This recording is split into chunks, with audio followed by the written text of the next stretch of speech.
Well, we have finally made it to the end of our rock polishing journey, and I've already taken everything out of the tumblers, but I will show you, we've been following one particular batch of rocks, but I've done 4 batches at the same time. So I'm going to show you some of those before we get to the ones that we've been watching this whole time. These ones are softer rocks. And it's very interesting. I've got quite a variety of results here. This is called Green Dragon Serpentine, and I don't know how well you can tell.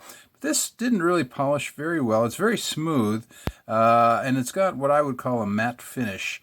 A little bit of shine here, but not much of anything. Same with this. This is a type of calcite. It's got a nice matte finish. I may try some hand polishing with this down the line. We'll see. But overall, I really like the rock. It just didn't get very shiny. Here's some sodalite, and it turned out really nice. It's got a very nice shine to it. And here's some calcite that ended up with a really good polish on it. So it just varies. Then here is some obsidian. And now this still is a little bit wet, but yeah, that's the actual shine on it there. So this batch is pretty good batch overall. Here's some looks a little bit like amethyst, and this is one of my favorite ones. This is a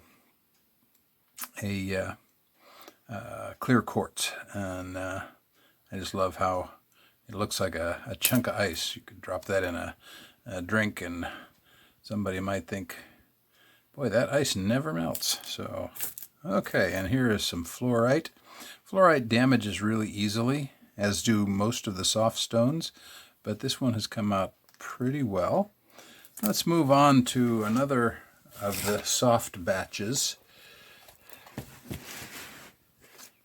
And here I've got Amazonite, and it's not very smooth, but it's got a decent shine. Still a lot of pitting on it. I've had mixed results with Amazonite.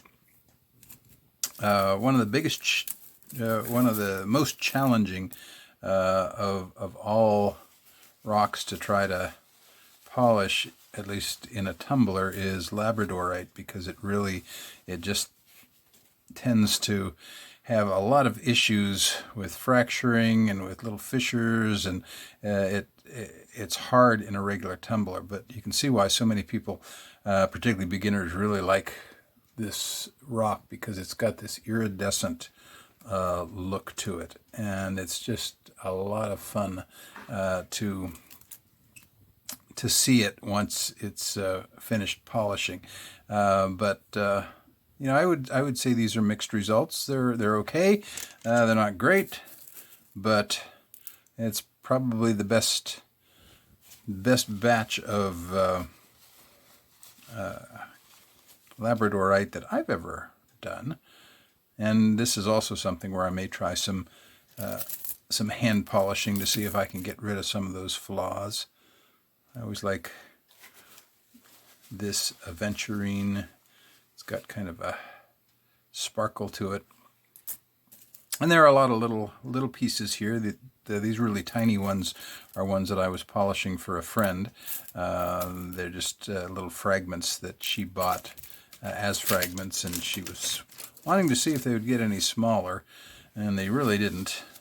This is fluorite here. Again, really pretty. I love fluorite, but it does tend to fracture in a tumbler. This is why with stones like this, you almost always have to have a vibratory tumbler rather than a rotary tumbler. Okay, so let's move those out of the way.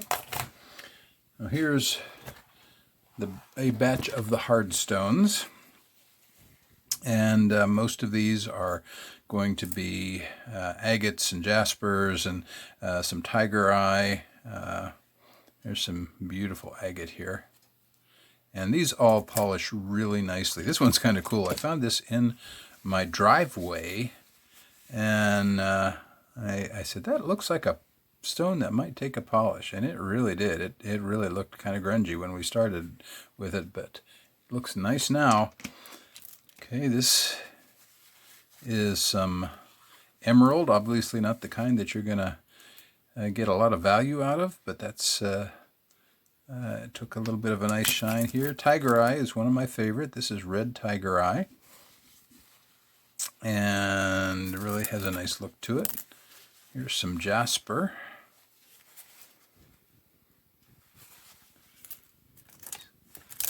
Okay, so, and this is banded agate.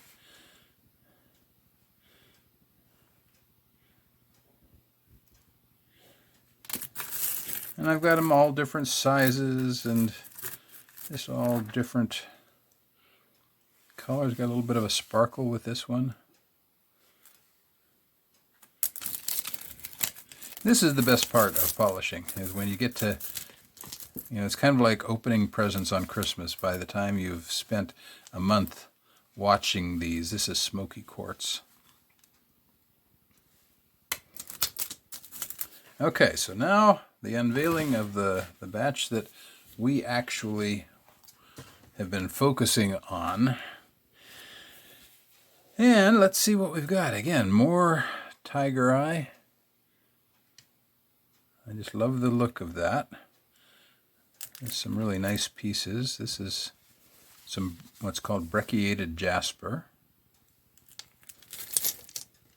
Here's another piece of banded agate.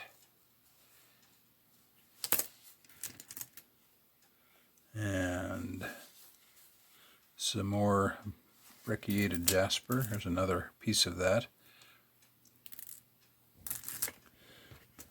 Here's another piece of tiger eye.